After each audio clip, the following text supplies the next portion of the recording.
औज़ुबिल्लाहिमिनश्शैतानिर्रजीम बिस्मिल्लाहिर्रहमानिर्रहीम। Doctor Mohammad Hanif, PhD research scholar.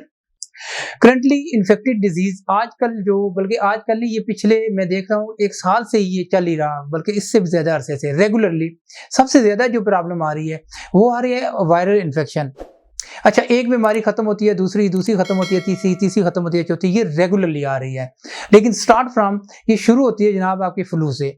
ये गला खराब होता है, नज़ला ज़ुकाम होता है, फिर ये थ्रोट इन्फेक्शन होती है, फिर अपना चेस्ट इन्फेक्शन होती है, फिर इसके लिए मेडिकेशन होती है, फिर वो मेडिकेशन से साइड इफ़ेक्ट होते हैं और आपका स्टमक डिस्टर्ब होता है। फिर स्टमक के बाद वो आपकी इंटेस्टाइनल डिसऑर्डर होते हैं, डायरिया, फिर वो अलग से एक इन्फेक्शन डिसेंट्री में कन्वर्ट हो जाती है। डिसेंट्री से होते हुए बाद मैं देख रहा हूँ बहुत सारे लोग जोड़ों के प्रॉब्लम में चले गए और ये सारी चीज़ें एक दूसरे के साथ ही चल रही होती हैं। तो इसमें इलाज भी ज़रूर है, लेकिन सबसे पहले हम इस बात करते हैं प्रिवेंशन। याद रखना, बीमारी को ठीक करना एक बड़ी अच्छी बात है और होनी चाहिए, लेकिन बीमारी से बचाना ये बहुत बड़ी बात है। अगर आप देखें, जहाँ भी दुनिया में जो बीमारी होती है, 2 किस्म की डिजीज़ होती हैं। एक होती है एक्सीडेंटल, खुदा न खासा एक्सीडेंट वगैरह या इस तरह इमरजेंसी। सेकेंडली, जितनी भी डिजीज़ है इनके सबसे पहला जो है वो आपका लाइफस्टाइल है, दूसरा है ईटिंग बिहेवियर और तीसरा है साइकोलॉजिकल डिसऑर्डर। आजकल अभी की करंटली जितनी मेडिसिन प्रॉब्लम्स आ रही हैं, बीमारियां, ये लाइफस्टाइल के साथ ज़्यादा चल रही हैं। लाइफस्टाइल के साथ क्या है? उठना बैठना और सोना जागना, अंदर बाहर कौन से क्लोथिंग करनी है, कपड़े कौन से पहने होते हैं, ये बहुत, और ये काफ़ी लंबी फहरिस्त है, लेकिन मैं चंद चीज़ें बता रहा हूँ। आजकल ठंड है, खुश्क सर्दी है। इससे पहले मई जून में जाएं तो गर्मी थी शदीद, ठीक है। अब खुद ही देख लेंगे कि उसका कैसा अपना कंपैरिजन करना है या उसका एनालाइज कैसा करना है। आजकल ठंड है, खुश सर्दी है, लोग बैठते हैं हीटर के आगे, आग जलाते हैं, रज़ाइयों में बैठते हैं, गर्म होते हैं, यकदम उठ के बाहर आ जाते हैं।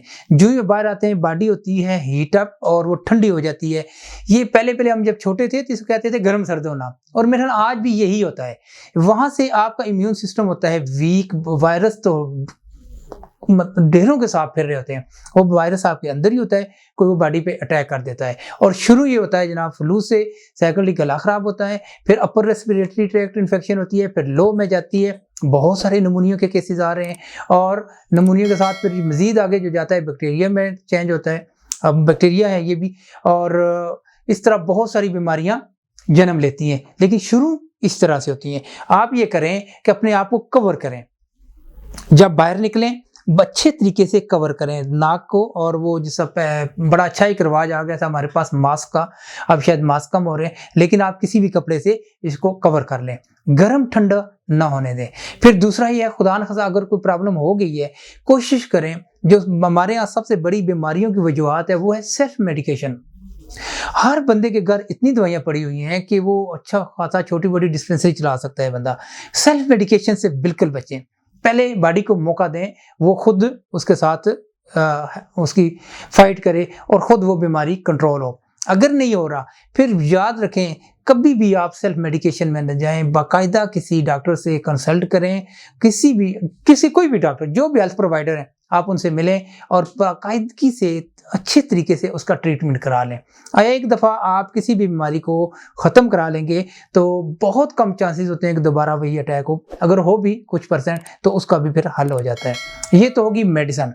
अब आपने घर में क्या करना है, याद रखें, किचन, हर बंदे के किचन में एक इलाज मौजूद होता है।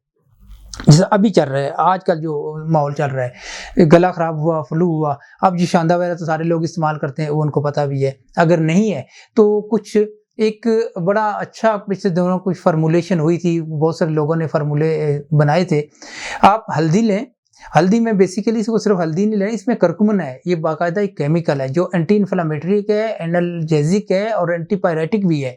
इसकी हल्दी और उसमें 2 लौंग और 2 काली मिर्च, ये एक फार्मूला बनता है। इसके लिए क्या, इसका कावा बनाएं, अच्छा खासा 2 कप पानी डालें, जब वो आधा कप ये थोड़ा ज़्यादा रहे तो उसको उतार दें।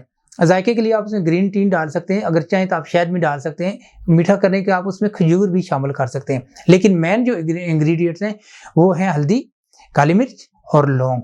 इसका कावा बना लें और 1 आध कप आप पी लें। और ये चूँकि इसका कोई साइड इफ़ेक्ट नहीं होता, ये नेचुरल चीज़ें हैं हमारे रूटीन की, इस्तेमाल वाली, बच्चे भी ले सकते हैं इसको।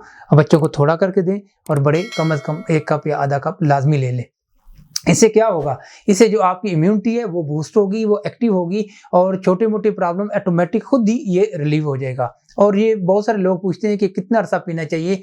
देखिए ये एक इलाज नहीं है, ये जस्ट आपका इम्यूनिटी को बूस्ट करने वाली है। आप रोज़ाना भी ले सकते हैं। हाँ, अगर किसी का कोई और मेडिकल इश्यू नहीं है, कोई और किसी वजह से प्रॉब्लम नहीं है, तो वो रोज़ाना ले सकते हैं, सुबह-शाम भी ले सकते हैं। इस तरह इसका कोई साइड नहीं और फ़ायदा ही होता है।